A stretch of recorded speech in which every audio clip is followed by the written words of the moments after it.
To the End, Book 3 in the Maze Trilogy, written by Euan Mcallen, narrated by John Delino Ziegler, Jr. Part 1. Dungeons and Dragons. It had been 18 years, a long time.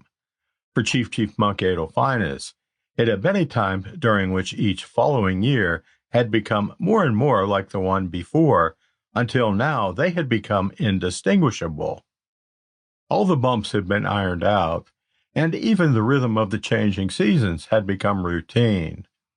For Chief Monk Adolphinus, time had become flat, and with it his life.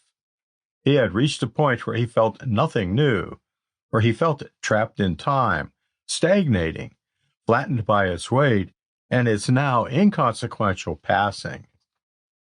His life had become a routine, almost ignoring him, consuming him with boredom and never letting him go. His body was worn out. It was beginning to give up on him, and he knew it. No pretending. He ate too much, he drank too much, he did nothing in the way of exercise. But he slept aplenty and kept up appearances, despite the need sometimes to scream out loud at the world. But the man in charge of the League of Monasteries was not expected to scream out loud.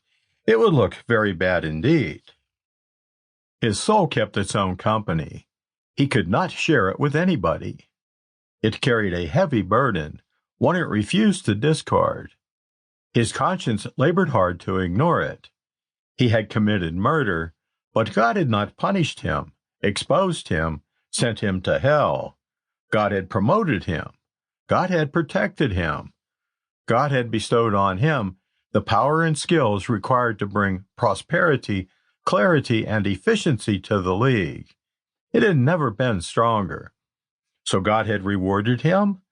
God had forgiven him? Adolphinus assumed yes.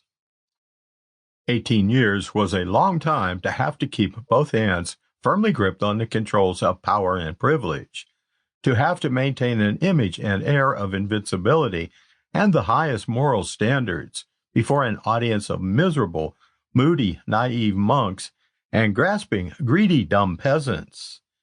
His chiefs and Chief SRO knew better, of course. 18 years was a long time to spend constantly worrying and fretting about secrets seeing the daylight and destroying him. 18 years was a long time to spend preaching the same narrative and moral code to much the same audience. 18 years of his life were gone, but financially those years had served him well. All said and done, it all boiled down to one thing. It was all about money. God and religion took second place. The years had been good to Adolphinus, bad to others. He had achieved total control. He held absolute power. He could think what he liked and say what he liked, and no one would dare to question him. He had neutralized criticism. The chief monks were sheep, well-manicured sheep. They simply nodded and agreed as directed, Chief Engel being the exception.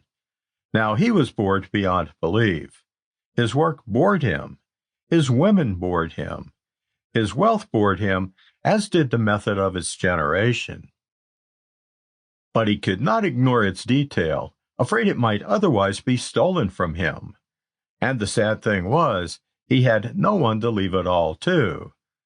The only thing which constantly troubled him was General Dolgar and the secret he still kept. But with each passing year, it had troubled him less. Dolgar was rich, apparently content, happy playing with his toy soldiers. He had a wife and 2 children. Why would he cause trouble now? Adolphinus felt himself slowing down, in mind and body. With no more battles to fight, no more heads to smack together, no more lessons to give, what was he supposed to do? Retire? Never. Die? Not right now.